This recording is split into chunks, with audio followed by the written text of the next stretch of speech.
Dooley, thanks as always for joining us, mate. I don't know whether I'm just over exaggerating this because that would be unlike me as a person, wouldn't it? But I think this is, I think this is one of the greatest sports stories we're going to see all year, if not this decade even. I am in love with Afghanistan and what they are doing here. Yeah, phenomenal, absolutely phenomenal. And you think where they've come in a short space of time, and to be able to make a World Cup semi-final. I mean, when did I think I sort of compare them a little bit with Bangladesh. If you think about Bangladesh, they got their test status either 2000 or just after the year 2000. So in 24 years, they really haven't got a huge amount better. They're able to win at home, but they play on surfaces that really suit them, and that's okay. New Zealand have lost there, I get all that. But Afghanistan's very short time at the top level of cricket has seen them produce some incredible performances for a country that cannot play at home ever. They play their home games in either the UAE or in India now. I think New Zealand playing a test match just outside of Delhi later in the year against them. It is just a phenomenal story. The hardships that some of these guys have come from and through, the place they now take in some of the T20 leagues around the world, the quality of cricket they play.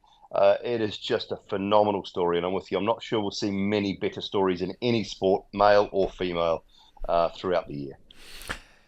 How well received is it in the West Indies? Because we all love the underdog, we all love the darling, we all love the overachiever. At the same time, the West Indies have been knocked out. At the same time, Australia, the powerhouse, they aren't there anymore. And I suppose if you're looking at, from the organisers' perspective, they're going, well, hang on a second, those are the box office teams. So how's it being received?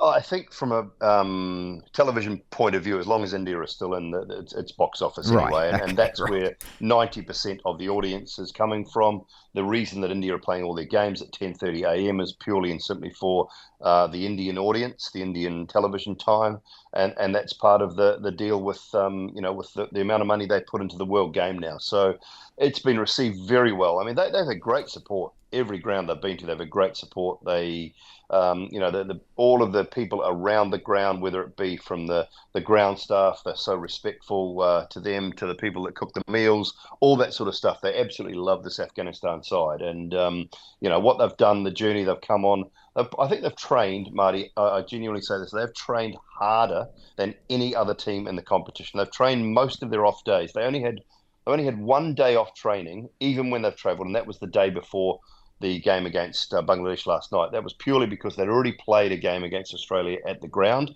They trained the night before at the ground. And one thing Rashid Khan said to me after the game was, he said, we wanted to come down and train at the ground because we felt, every ground has its own little variances. And we found the outfield quite sticky, as in the ball would stop and hold. And if you go back to that game, you think about Ashton Agar getting beaten, Cameron Green getting beaten on 2 or 3 occasions. The Aussie fielding just wasn't up to scratch.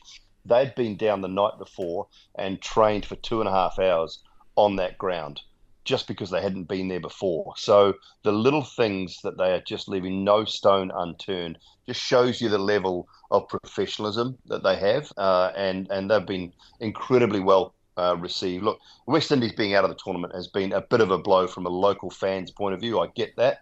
But, they had every chance and they just weren't up to the mark. Hang on a second. Somebody's just walked into the room. Hey, Scott Wienik, come over here and listen to this. These guys turned up and practiced at the ground and on the pitch that they were playing on so that they could actually get comfortable with it. What a weird concept. What a bizarre thing to do. Turning up and actually practice. Good Lord. Honestly, yeah. I mean, of course, I'm taking the piddle here, but at the same time, I mean, that's what wins you these games. That's the attitude you've got to take. You can never take anything for granted. That's what I love about this team, mate. I mean, they just seem, take away the fairy tale side of it. I'm going through their results, mate. Look, they beat Uganda, comfy. They beat New Zealand, comfy. They beat PNG, comfy. They lost to the West Indies by 104 runs. They lost to India by 47 runs. So, those are 2 games to, really good measuring sticks. Then they beat Aussie by 21 runs. Then they beat the Bangers yesterday. So just looking at those results, are they legitimate? Are they worthy of a place in the semi-final? The cricket they've played, absolutely. I think conditions have suited. I'll give them that. But, you have to perform on the day on the pitch that is provided. And they have, in all but those two games, they have been the better side.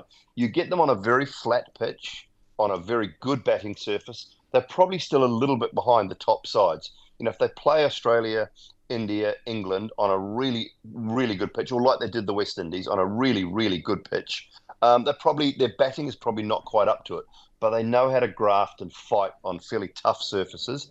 And if they put a score on the board, batting first, their bowling attack can put you under pressure. The one thing they have really done in the last 2 or 3 years, the rise of Fazal Faruqi and Naveen, and the fact that they're playing a lot of T20 franchise tournaments around the world, it's turned them into high quality opening bowlers. They've added Omar Zai, who's got a few skills as well as a seam bowler. So they've now got a seam bowling attack that matches their spin bowling unit, and that's the one area of real improvement. Yes, they could do with more runs from everyone else except for Ibrahim and Ramanullah Gurbaz at the top of the order, but they just know how to fight. They know how to scrap enough to win a game, and that was a game that looked like it was getting away from them completely last night. And in the end, they managed to pull out a win. That game last night, and we're here in the afternoon, and we're watching it, and it just ebbed and flowed and swung. And Simon, I don't know whether you agree with me. I didn't think they had enough runs on the board. I mean, when you're setting Bangladesh 12.1 overs to get it, I mean that you would seem. I mean, because it's only 100 and change, wasn't it? And then the rain comes, and then the rain comes, and then the rain comes, and in the end, what do they need? 9 off 8 or something, and they didn't have enough wickets left. God, it was just torturous, wasn't it? Yeah. Well, look, it was a great game to call it. And sometimes, Marty, for us, from a calling point of view, the low-scoring thriller is a better game to call than watching fours and sixes pelted everywhere around the ground. And it brings a lot of components into play. Brings real batsmanship into play. And to be fair, that's where New Zealand fell down on low-scoring pitches. Their batsmanship just wasn't quite up to it. And if they can put any score, I said about 10 overs into the game when they were struggling, I said to a couple of the guys in the green room, I said, 120 on this pitch might be really tough, because you knew Bangladesh were going to try and do it in that 12.1, 12.2 overs. So they were a chance of losing early wickets. And then all of a sudden, the run rate starts to sort of creep up a little bit, and they can find themselves under pressure. It's exactly what happened. But, they had a few things, a couple of things go their way, and Bangladesh are just not used to winning. And that's something that, they've struggled with a lot at ICC events. They've struggled to win against any side that is ranked above them. How do we rationale the political thing going on in their country? Because, you and me are old enough to know that, and also remember that when the South African regime was what it was, they got boycotted around the world.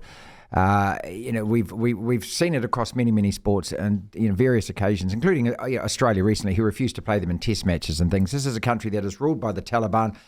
Yet these kind of guys, I don't know, maybe I've got this wrong, I feel like they're kind of anti that. Do they represent that government at all? Because surely they can't, because if that's the case, the ICC would say, no, you can't play because you're not allowed a women's team. How do people feel all about that side of it?